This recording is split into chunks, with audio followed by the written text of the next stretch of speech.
ఒకటి బోడముండ హైడ్రాని తెచ్చిపెట్టింది.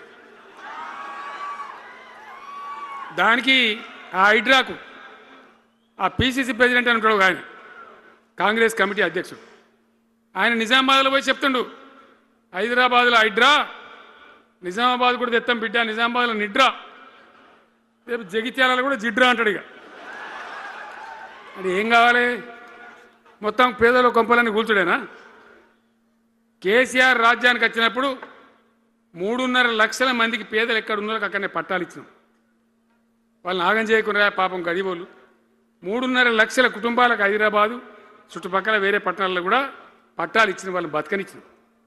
ఇలా ఏం కూలగొట్టుడు? అది పుస్తకాలు కూడా తీసుకుని పోరాటాలు చదువుకునేటి అంతే గిరితమా? నేను ఒక్కటే మాట మనం చేస్తా ఉన్నా, గ్యారంటీగా బీఆర్ఎస్ గవర్నమెంట్ వచ్చేది ఖాయం. మొట్టమొదటి రోజులనే ఈ ఐటాంటోని ఎత్తి అవతల వరేస్తామని చెప్పి నేను మనం చేస్తా ఉన్నా. తీసేయన్నా దాన్ని, ఐటాన్ తీసేయనన్నా? పక్క మాటనా? మళ్ళా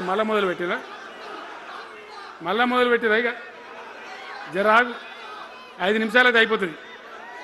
హైడ్రాని పీకేసి మొదటి సంతకంతోనే తీసి చెరువులో వాడేస్తాం దాన్ని. ఇప్పుడు మనం చేయలేం. 46,000 చెరువులు మంచిగా చేసినాం.